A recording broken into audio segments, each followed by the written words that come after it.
Hello everybody, it's Thursday the 13th of September. My name is Gareth Evans, this is Pretty Good Gaming. We're going to talk about loads of news. Wasn't here yesterday, I had a day off, so that was a thing. And today's video has it all. We've got microtransactions, we've got EA bullshittery, we've got loads of announcements and trailers and the news nuggets, as well as some positives Call of Duty news. It's positive, make sure you sit down for that one.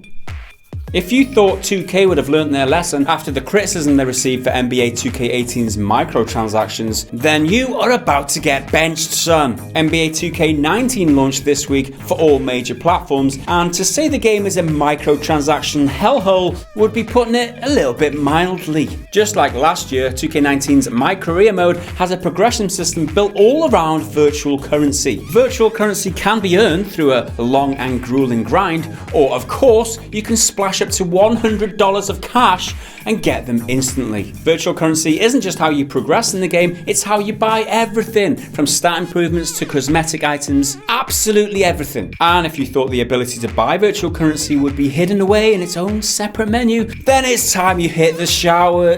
That doesn't work. Then prepare to be sent to the locker room. Locker room? Does that work? You'd be wrong is what I'm trying to say. Even when you go to quit the game, you're presented with a Get VC button directly underneath the quit button, essentially begging you to spend more money. No, I just want to get out the f***ing game. Get me out of here. Don't try and sell me some more f***ing microtransactions. Some NBA 2K fans noticed that the free-to-play mobile version only offers up to $60 purchases of VC, while the full-priced home console release lets you make up to $100 of purchases on VC. NBA 2k19's microtransactions are quite literally more predatory than the free-to-play mobile version. However, if you've been keeping up with the game's reviews, you may have noticed that the game didn't get slammed or dunked by the news outlets. IGN give it an 85, Forbes give it a 95, Game Informer give it a 90. How nice. As Kotaku's Luke Plunkett astutely pointed out, review copies of the game were in fact the Anniversary Edition, which is the most expensive of 2K's offering, and it comes with 100,000 VC as part of the package. So that's roughly $25 worth of VC, and that's on top of the $60 game and aforementioned DLC. Not only that, but 2K pulled a trick right out of the EA playbook when they boosted the XP that reviewers received. Yeah, that's right, the reviewers got 3 times as much XP while they were playing the game, which was scaled back for the likes of you and me. Well, not me, because I obviously won't be playing the game, but you know what I'm talking about. And if you think that any of this is going to hurt 2K19's sales, well, think again. Despite NBA 2K18 pulling exactly the same kind of shit, the game still went on to sell 10 million copies, making it the best-selling 2K sports title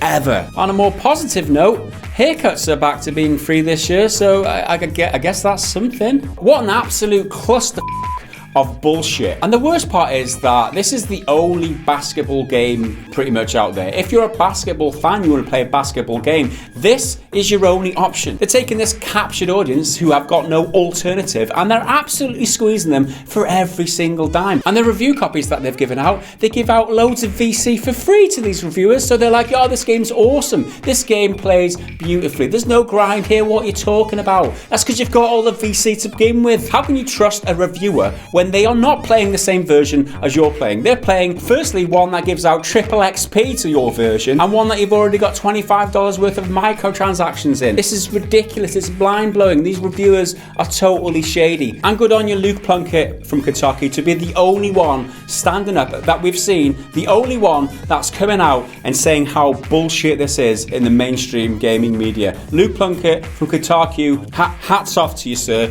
You've scored. I've already used a slam dunk. What else do they do in basketball? You've twisted your ankle. No. You've hit a three-pointer is what you've done. You're the MVP. That's a thing, isn't it? MVP. I was off yesterday, nice and chilled out. Microtransaction rant to start the day. Did you miss me? Right, let's do some nuggets. First up, it was announced that Nintendo Switch Online will begin on September the 18th, which means from then on, you'll be paying £18 a year to play online on the Switch. The delayed Nintendo Direct is happening today, in just a few hours. Maybe it happened already. I don't know when you're watching this video. And despite the rumours caused by a change in box art, Microsoft have confirmed there are no plans to launch Halo 5 on the PC. The Forza Horizon 4 demo is available now on Windows PC and Xbox One, and it is well worth checking out according to Jake in the office. State of 2 Daybreak expansion, which introduces a brand new game mode of co-op siege defense, is available right now. We got an announcement that the PS4 and Xbox One versions of Hollow Knight are to be released on September the 25th. It was announced that Oddworld Stranger's Wrath HD is heading to the Switch. In case you want something to play right now, Bastion launches on the Switch today, as well as Wasteland 2 Director's Cut also lands on the Switch today. And lastly, Soul Calibur 6 got a Cervantes reveal trailer. Like that surprised anybody. And if you want to check out anything that I've just mentioned, I'll leave nice handy little links for you in the description of this video. You are welcome. Next, it's time to move on to a dad joke. But some people in the comments have been saying that dad jokes don't fit in the content. They don't like the dad jokes. They're cringy. They feel forced. How does a joke fit in a gaming video? Oh, I don't have a sense of humor, that kind of thing. So I do have to decide whether jokes actually fit into this content anymore, whether it suits this type of video. So I did have a serious think about it, and what came to mind was the guy who invented the knock knock joke. Apparently he won a Nobel Prize. So that got me down a little bit. I decided to take my antidepressants, but somebody stole them. I hope they're happy. But I get what some people are saying, you know, jokes are like a fart. If you have to force it, it's probably shit.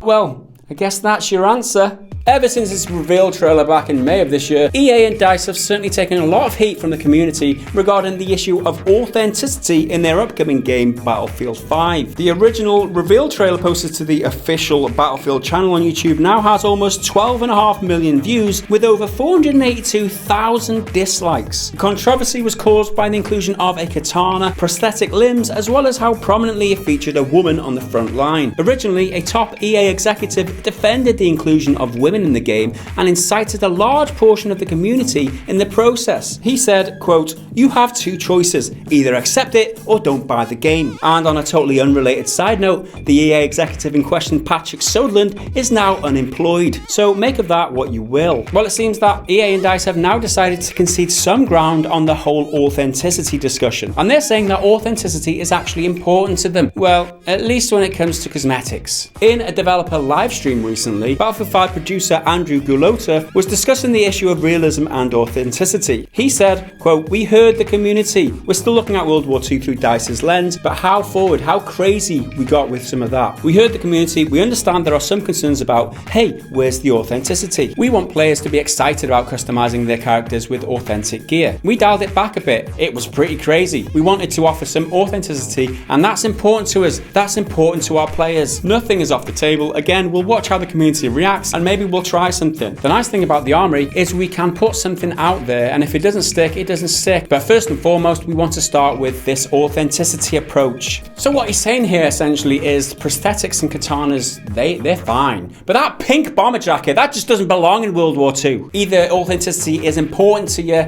or it's not. You can't kind of have it both ways. This smells a lot like damage limitation mode to me. They've seen that the pre-order numbers are really low compared to Call of Duty. They've pushed the release of the game back a whole month, probably because of that, and now they're softening their stance on authenticity and saying that what the community feels is really important to them. 482,000 dislikes on that video, sir. Those people were not upset about cosmetics. Those people were upset about other things, and if community is important to you, maybe address that. But either way, I'm not going to be playing Battlefield 5, so I don't care about the cosmetic thing. I don't care about women on the front line, and I don't care about katanas and all that stuff, right? Authenticity, I get it's an important thing for a lot of players, and some people want to push for authenticity. Other people, they just don't care. They just want to play a game and shoot people in the face. I get both sides of that argument. I'm not invested in either side of that. It's not my battle. It's not my conversation to be had. But what I don't get is how EA and DICE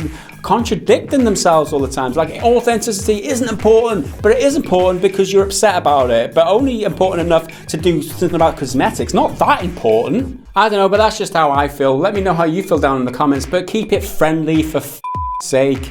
In 2016, COD Infinite Warfare managed to achieve the accolade of being the most downvoted game trailer ever. And subsequently, the trailer for Battlefield 1 last year was received pretty well. However, it seems with the upcoming release of Black Ops 4 and Battlefield 5, the tables have turned. Battlefield 5's reception so far hasn't exactly been the warmest, which we've just touched on, with fans criticising the beta, the gameplay, the maps, and, as we just mentioned, the authenticity in the game. Meanwhile, Black Ops 4 has been received incredibly well, with many saying the new Battle Royale mode, Blackout, is the best thing since the Zombies mode was introduced in World at War. When it comes to actual numbers though, there have been rumours that Battlefield 5's pre-order numbers are down dramatically from last year. And with the viewer numbers over on Twitch, Black Ops 4 peaked with 367,000 viewers, with Battlefield 5 only managing to hit a peak of 150,000 viewers. This time last year, the numbers were the other way around, with Battlefield 1 peaking at 350,000 viewers and COD World War II only getting 140,000 viewers. With both games releasing over the next couple of months, it will be interesting to see what the final verdict is in terms of review scores, fan reception and sales figures. Call of Duty Blackout apparently is getting really great impressions, really great reviews, with people saying that it's like PUBG but actually